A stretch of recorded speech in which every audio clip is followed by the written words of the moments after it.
Hello my dear teachers, welcome to handbook academy. So my dear teacher, ఈ క్లాస్లో మనం geometry క్లాసెస్ను start చేస్తున్నాం. అయితే మరి జామెట్రీ అంటే ఏమిటి, జామెట్రీకి సంబంధించినటువంటి బేసిక్ కాన్సెప్ట్స్ అన్నీ కూడా, వాటి యొక్క ప్రాథమిక భావనలన్నీ కూడా మనం మాట్లాడుకుంటూ హై లెవెల్ క్లాసెస్ వరకు కూడా ముందుకు సాగుతాం. సో అయితే మరి ఇక్కడ చూడండి, ఫస్ట్ రేఖాగణితము, తెలుగులో ఏమంటాం సార్ దీన్ని? రేఖాగణితము అంటాము, లేదా జ్యామితి అని కూడా అని చెప్పవచ్చు.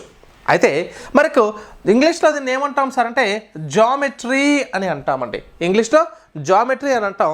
ఈ జామెట్రీ అనేటటువంటి ఇంగ్లీష్ పదము, జామెట్రీ అనేటటువంటి ఇంగ్లీష్ వర్డ్ అనేటటువంటి పదము మనకు గ్రీకు భాషలో అయినటువంటి జియో మరియు మెట్రియాన్ అనేటటువంటి పదాల కలయిక ద్వారా వచ్చినటువంటిది జామెట్రీ.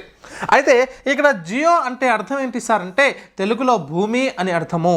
మెట్రియాన్ అంటే అర్థం ఏంటి సార్ అంటే కొలతలు అని అర్థము. అంటే భూమిని కొలవడమే జామెట్రీ అని అర్థం. అంటే ఎలా అంటే ఇప్పుడు చూడండి, కొన్ని భూములను కలిసేటప్పుడు లెంత్ ఎలా ఉంది. ఇప్పుడు ఫర్ ఎగ్జాంపుల్ ఒక దీర్ఘ చతురస్రాకారంలో ఉన్నటువంటి ఒక భూమి ఉంది. వీటి పొడవులన్నింటినీ కలుపుతూ చెప్పినటువంటి పొడవును ఏమంటాం సార్ అంటే చుట్టుకొలత అంటాము. ఓకేనా? అది ఆక్రమించినటువంటి ప్రదేశం ఎంత సార్ అంటే దాన్ని వైశాల్యము అంటాం, ఏరియా అంటాం, పెరిమీటర్స్ అండ్ ఏరియా అని చెప్తాం. ఓకేనా? సో అలా భూమిని అధ్యయనం చేసేటటువంటి భూమి కొలతలపై ఆధారపడేటువంటి అంశం ఏంటి సార్ అంటే జామెట్రీ. మరి ఈ భూమిని కొలవడం అనేటటువంటి కాన్సెప్ట్ గురించి చెప్పినటువంటి వ్యక్తి ఎవరు సార్ అంటే మరి ఈజిప్ట్కు చెందినటువంటి ఈజిప్ట్ దేశం నుంచి అలెగ్జాండ్రియా అనే ప్రాంతం నుంచి వచ్చినటువంటి యూక్లిడ్ అనేటటువంటి గణిత శాస్త్రవేత్త. ఈయనను ఫాదర్ ఆఫ్ జామెట్రీ అని చెప్పొచ్చు. రేఖా గణితం యొక్క పితామహుడు ఎవరయ్యా అంటే యూక్లిడ్ అని చెప్తాం. ద ఎలిమెంట్స్ అనేటటువంటి పుస్తకం రాసి అందులో నుంచి 13 విభాగాలుగా మనం పెట్టడం జరిగింది. సో ఎలిమెంట్స్ అనే పుస్తక గ్రంథ రచయిత కూడా ఎవరు సార్ అంటే యూక్లిడ్ అని చెప్పాలి మై డియర్ టీచర్స్. ఓకేనా? ఆ తర్వాత ఓకే, మరి ఈ జామెట్రీకి సంబంధించి మనం ఇంకో మాట ఏం మాట్లాడుకుంటాం సార్ అంటే మరి జామెట్రీలో కొన్ని అనిర్వచిత పదాలు ఉంటాయి, కొన్ని నిర్వచిత పదాలు ఉంటాయి. ఆ అనిర్వచిత పదాలేవి, నిర్వచిత పదాలేవి, వాటి సహాయంతో బిందువు దగ్గర నుంచి ఇంకా మొదలు పెట్టడం ప్రారంభమవుతుంది. ఒక్కసారి చూడండి సార్, అనిర్వచిత పదాలు అంటే అంతరాలము, సమతలము, బిందువు, రేఖ అనేటటువంటివి అనిర్వచిత పదాలు. అంటే నిర్వచించడానికి వీలు లేనటువంటి అంశాలు. దీన్ని మనం దాని భావనను అర్థం చేసుకోవాలి తప్ప దానికి నిర్వచనాలు ఉండవు. ఆ తర్వాత నిర్వచిత పదాలు అంటే అనిర్వచిత పదాలను ఉపయోగించుకుంటూ నిర్వచించడానికి వీలైనటువంటి పదాలను నిర్వచిత పదాలు అని చెప్తాం. ఒకటి కిరణము, రేఖాఖండము, కోణము, త్రిభుజము, చతురస్రము, దీర్ఘచతురస్రం మొదలైనటువంటివన్నీ కూడా నిర్వచిత పదాలుగా చెప్పవచ్చు. దానికి డెఫినేషన్స్ ఉంటాయి.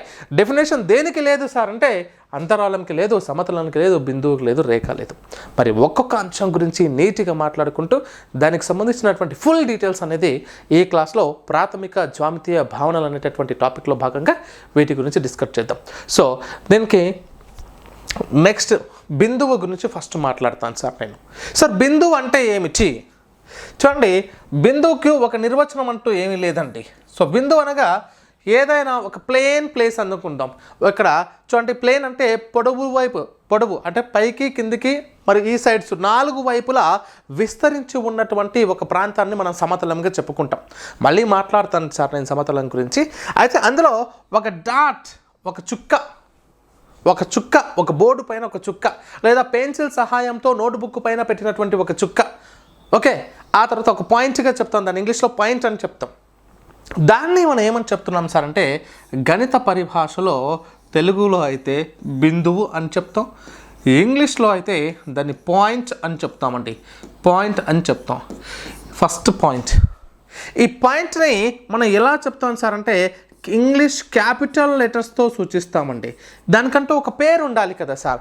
ఇది క్యాపిటల్ ఏ అంటే పాయింట్ ఏ అని అర్థము, పాయింట్ ఏ అని చదువుతాము. Point B, point C, point D, point Z అన్నీ కూడా క్యాపిటల్ లెటర్, ఇంగ్లీష్ ఆంగ్ల పెద్ద అక్షరాల చేత అని చెప్పొచ్చు. ఆంగ్ల పెద్ద అక్షరాలతో వీటిని సూచిస్తాము.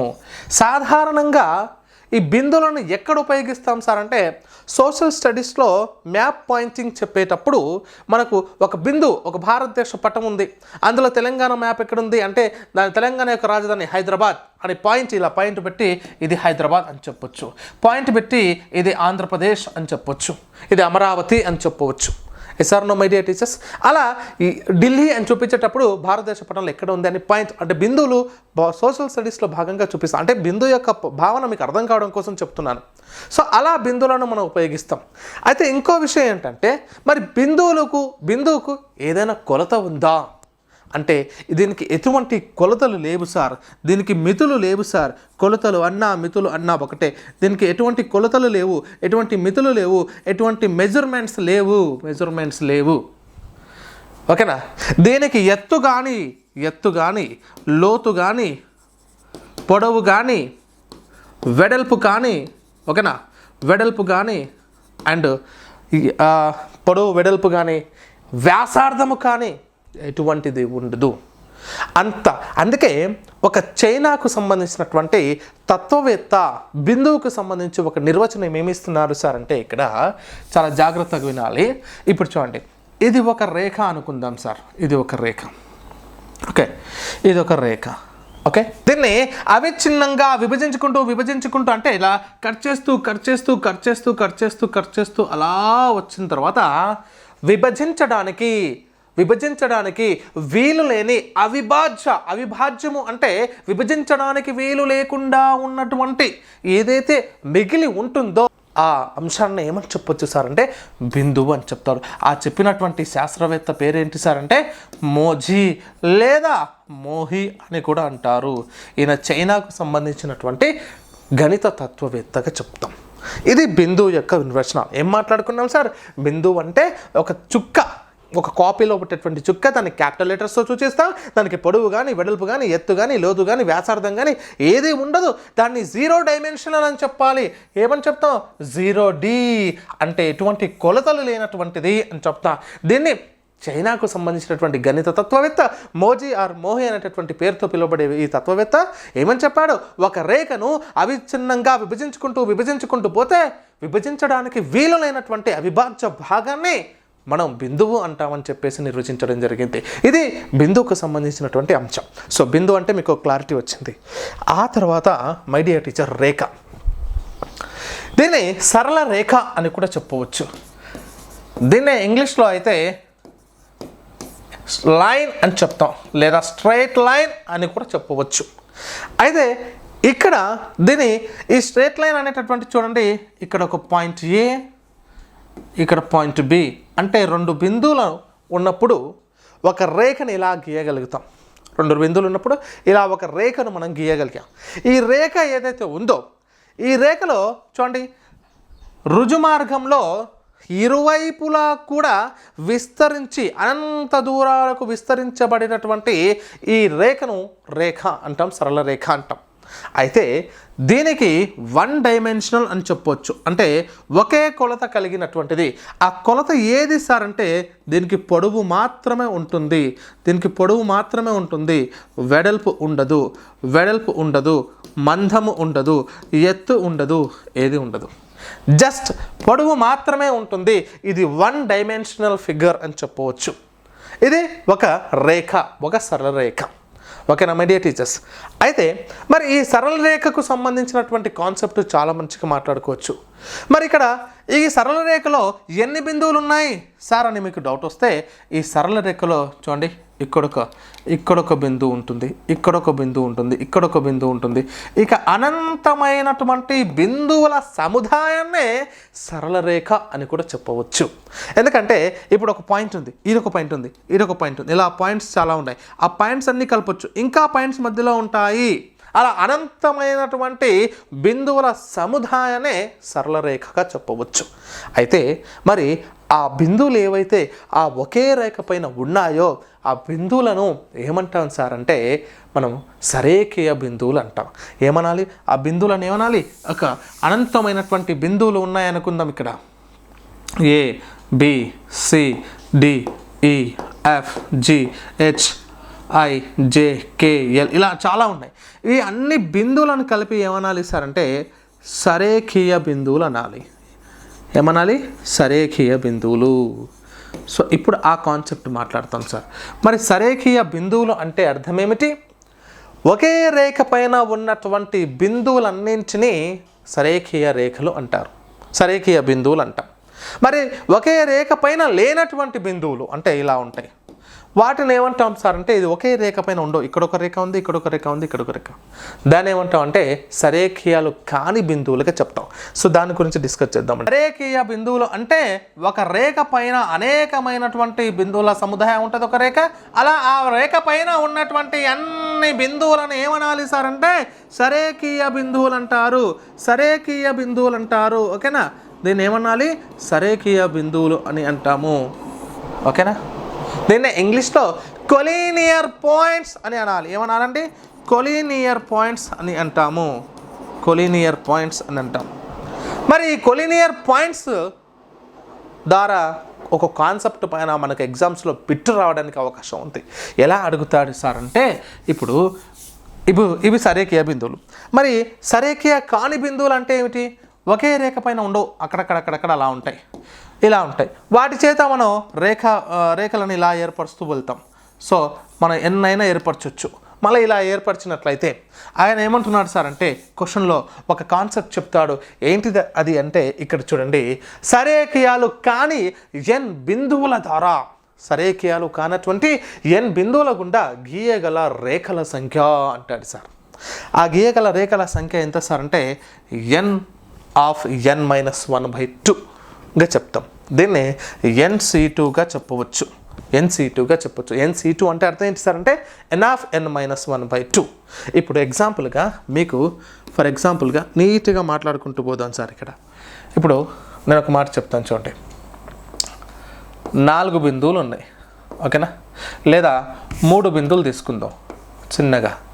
ఈ 3 బిందువుల ద్వారా సరేఖీయాలు కానటువంటి ఈ 3 బిందువులు ఉన్నాయి. సరేఖీయాలు కాకలే అంటే ఒకే లైన్ పైన లేవు. ఒకే లైన్ పైన లేనటువంటి 3 బిందువులు ఉన్నాయి. వాటి ద్వారా ఎన్ని మనం రేఖలను గీయవచ్చు అంటే చూడండి ఒకసారి, మనం ఎన్ని గీయవచ్చు ఇక్కడ? 1, ఓకేనా, 1, 2, ఓకే, 2 అండ్ 3. Okay, right, 3 గీయచ్చు, 3 గీయచ్చు. ఎస్ఆర్నో 3 గీయచ్చు. అయితే మై డియర్ టీచర్స్ ఒకసారి చూడండి, 3 గీస్తున్నాం కదా, దాని యొక్క క్లారిటీ ఏంటి? ఫార్ములా ఏంటి? n=3 అన్నాడు. మరి ఫార్ములా ఏంటి? n(n-1/2). n అంటే 3, n-1 అంటే ఏమని చెప్పొచ్చు మనం? n-1 అంటే 3-1/2 ఇది 3 × 2/2 కదమ్మా. అప్పుడు ఈ 2కి ఈ 2 క్యాన్సిల్ అయితే ఎన్ని మిగిలాయి?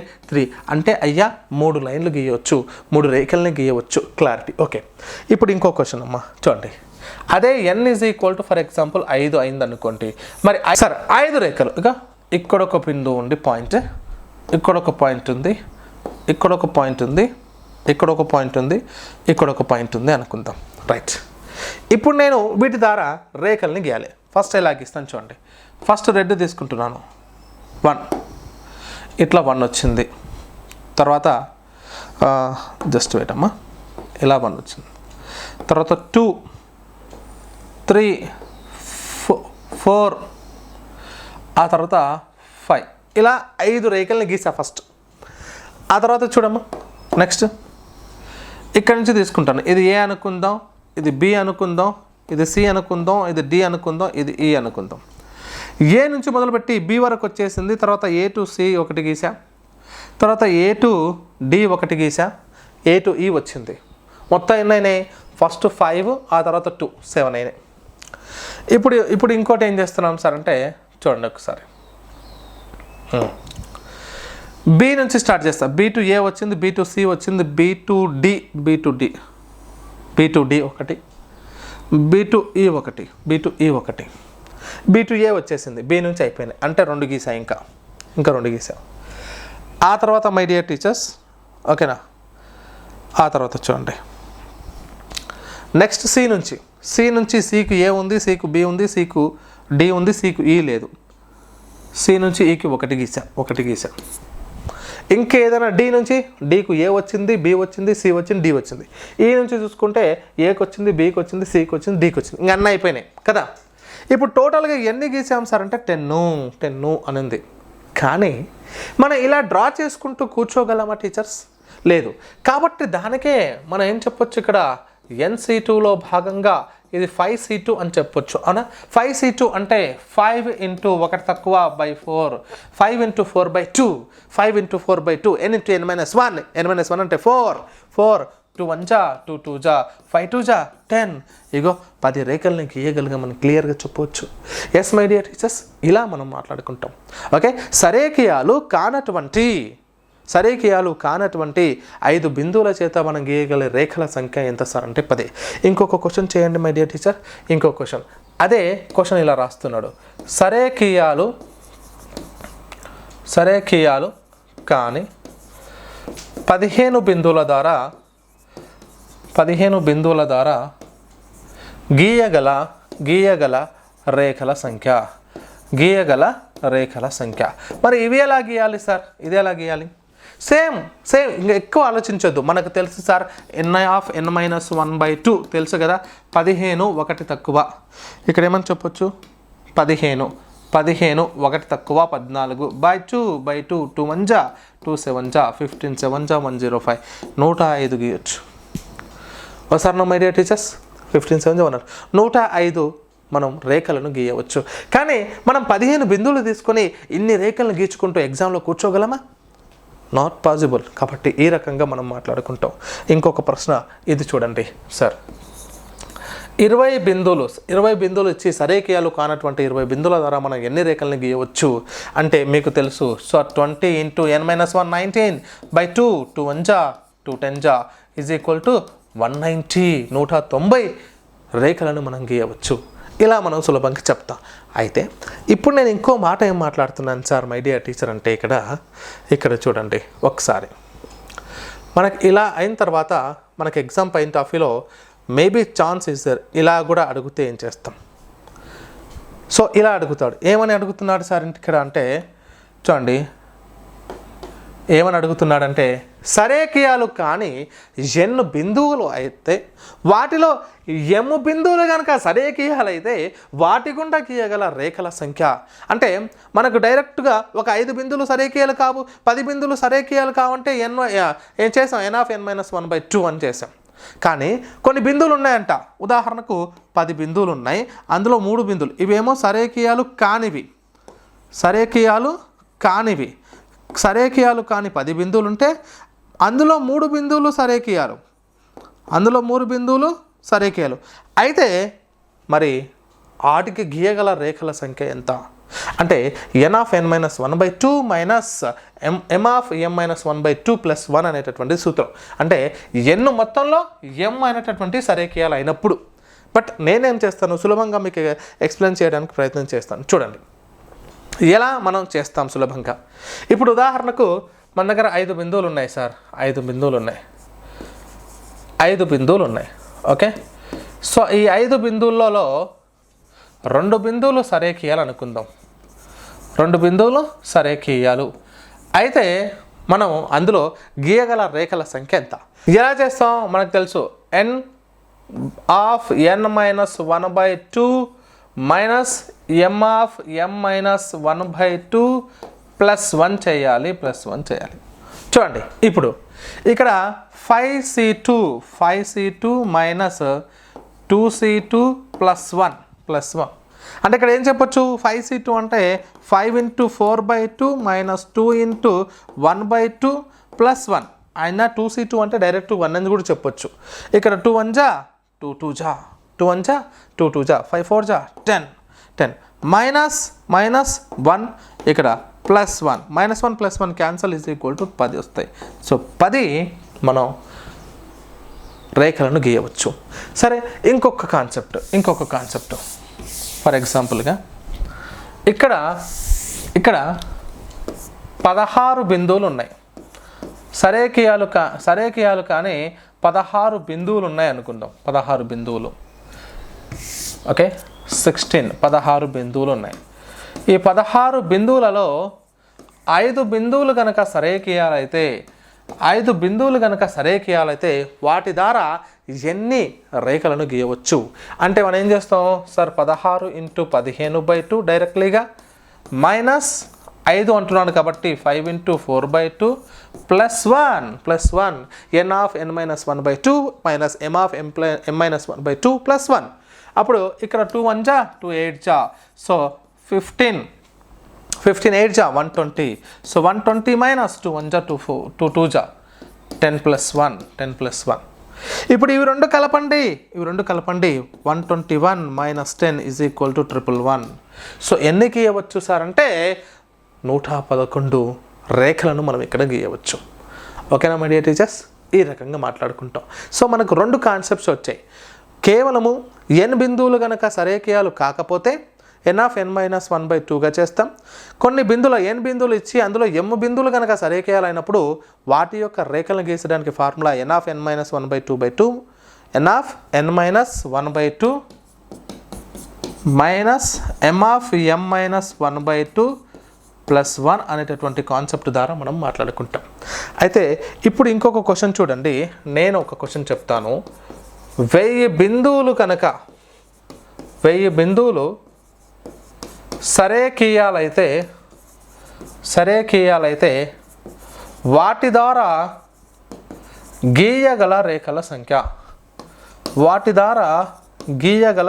సంఖ్య ఏమవుతాయండి చెప్పండి సార్ ఇక్కడ సరేఖీయాలు అంటున్నాడు అంటే ఒకే లైన్ పైన ఉంటాయి కాబట్టి డైరెక్ట్గా మీరు చెప్పొచ్చు సార్ ఒకటే రేఖ సార్ అని చెప్తాం ఎస్ ఆర్ నో ఓకేనా ఎస్ ఇక్కడ క్లియర్గా మెన్షన్ చేశాడు సరేఖీయాలైతే అన్నాడు కాబట్టి ఒకటే రేఖ గీస్తాము అది very very important my dear teachers right anyway it is clear అమ్మా మరి ఆ తర్వాత ఇప్పుడు వీటి గురించి మాట్లాడుకున్న తర్వాత మనం దేని గురించి మాట్లాడతాం నెక్స్ట్ కిరణం అంటే ఏమిటి సార్ కిరణానికి సంబంధించినటువంటి కాన్సెప్ట్ ఏంటంటే మనకి ఇక్కడ చూడండి ఇలా వస్తుంది ఒక బిందువు నుంచి ఇక్కడ ప్రారంభమవుతుంది ఇక్కడ దీని పేరు ఏ అనుకుందాం రైట్ ఏ అయితే ఇక్కడ నుంచి ప్రారంభించి అనంత దూరంలో ఒక రుజు మార్గంలో ప్రయాణం చేస్తుంది సో ఇలా రుజు మార్గంలో ప్రయాణం చేస్తుంది ఇక్కడ చూడండి ఏ నుంచి మొదలు పెట్టుకొని ఎక్కడ వరకు అనుకుందాం ఫర్ ఎగ్జాంపుల్ ఇక్కడ బి అనుకుందాం దీన్ని ఆసరగా తీసుకుందాం అంతే బి అనేది ఏ నుంచి మొదలు పెట్టుకొని అలా కంటిన్యూయేషన్ పోతుంది దీనికి తుది లేదా తొలి బిందువు అనుకోవచ్చు తొలి అదే తుది అదే వాటి బిందువుల సంఖ్య ఎంత సార్ అంటే 1 ఇంతకుముందు మాట్లాడుకున్నటువంటి సరళ రేఖకు అంత్య బిందువులు ఉండవు ఓకేనా అంత బిందువులు చివరి బిందువులు ఎందుకంటే రెండు వైపులా రుజు మార్గంలో అలాగే ప్రయాణం చేస్తూ వస్తుంది మరి ఈ రుజు మార్గంలో ఇది ఒకటే ఇలా కంటిన్యూయేషన్లో ఎంత దూరం పోతుంది సార్ అంటే ఇంకా పోతుంది సార్ ఈడ ఉందా సార్ ఎండ్ పాయింట్ అంటే లేదు ఇంకా పొడిగించుకుంటూ కూడా పోవచ్చు అలా ఎంత దూరం పోతుందంటే అనంతమైనటువంటి దూరానికి ప్రయాణం చేస్తూ పోతుంది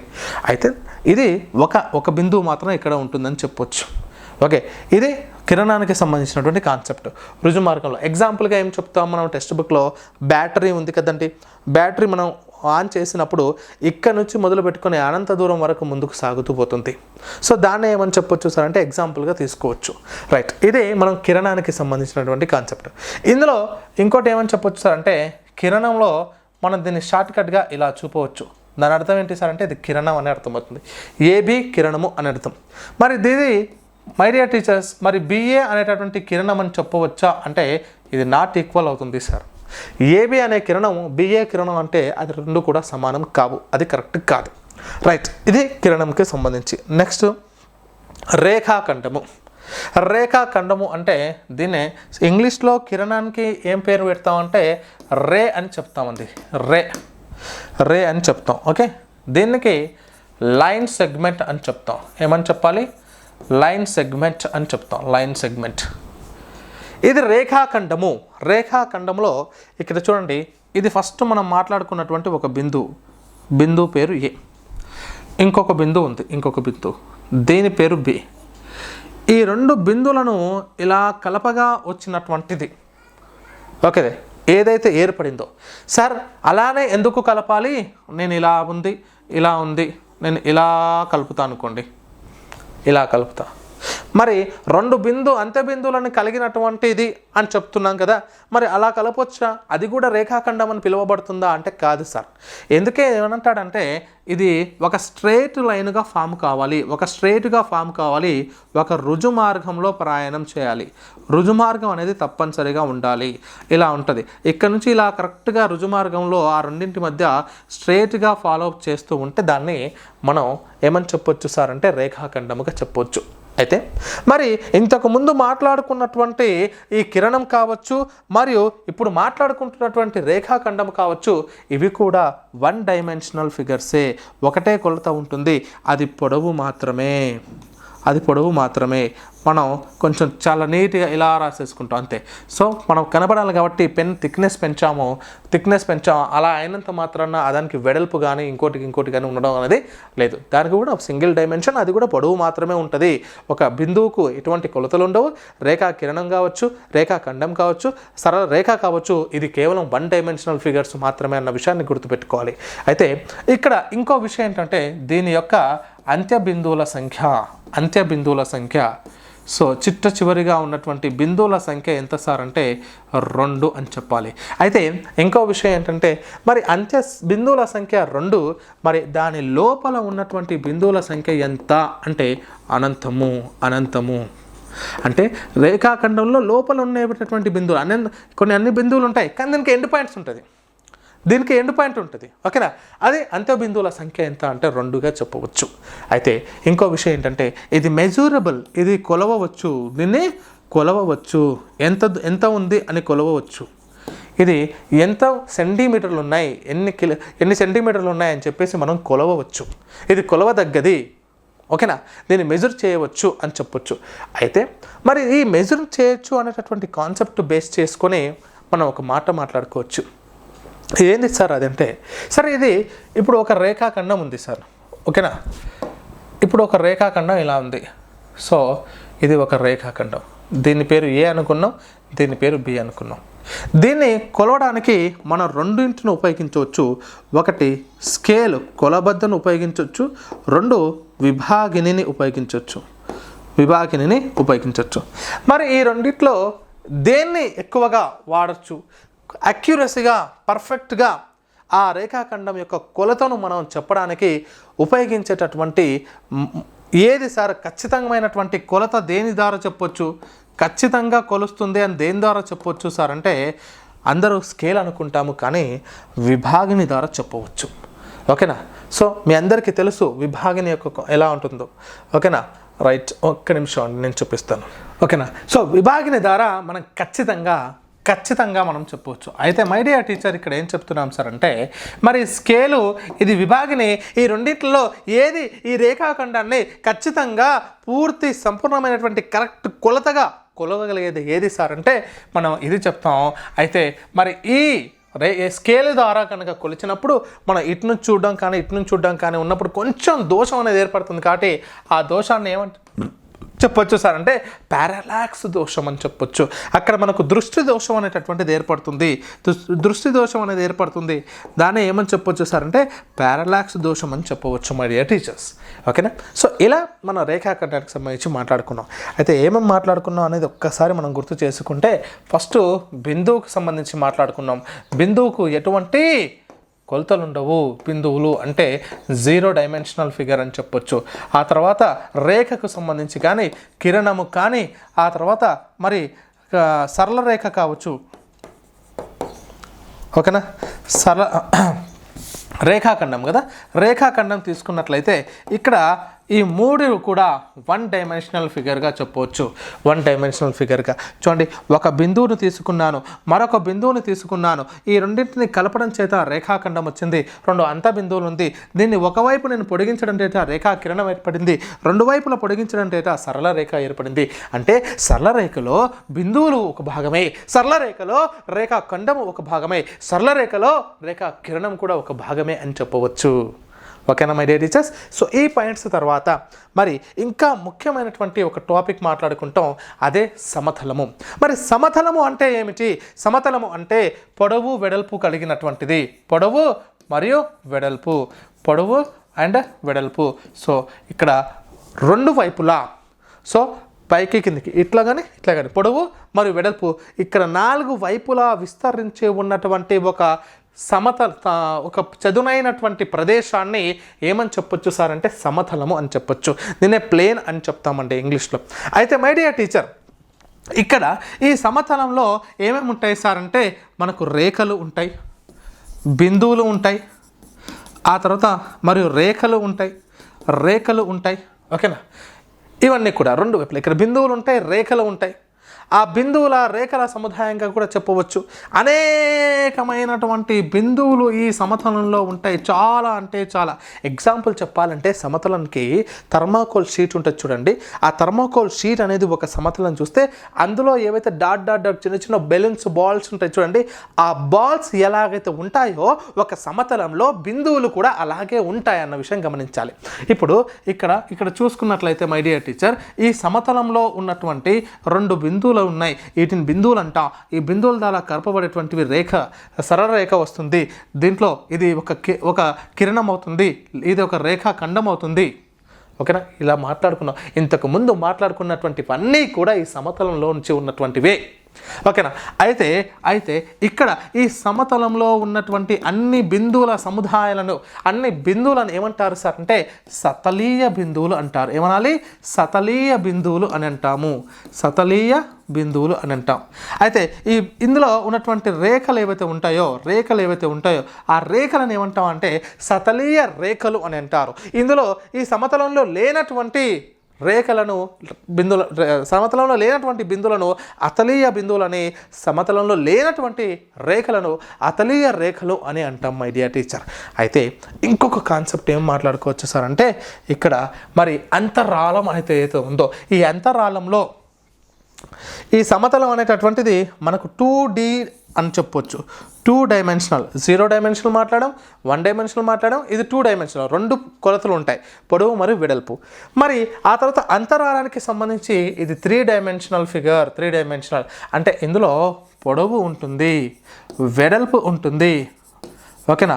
అదేవిధంగా ఎత్తు కూడా ఉంటుంది, లేదా మందం అని కూడా చెప్పవచ్చు, అంటే మన ఇంతకు ముందు మాట్లాడినటువంటి రేఖాఖండము, రేఖలు, సరళ రేఖలు, బిందువులు, ఆ తర్వాత మన 3 డైమెన్షన్లో ఉన్నటువంటి ఫిగర్స్, అదేవిధంగా కొన్ని స్థలాలు, సమతలాలు అన్నీ కూడా అంతరాళంలో ఉంటాయి. అంతరాళం అంటే యూనివర్సల్ అని చెప్పవచ్చు, ఒక విశ్వంలాగా అన్నీ కూడా ఇందులో ఉంటాయి. అవన్నింటిని యొక్క సముదాయమే ఈ అంతరాళముగా చెప్పవచ్చు.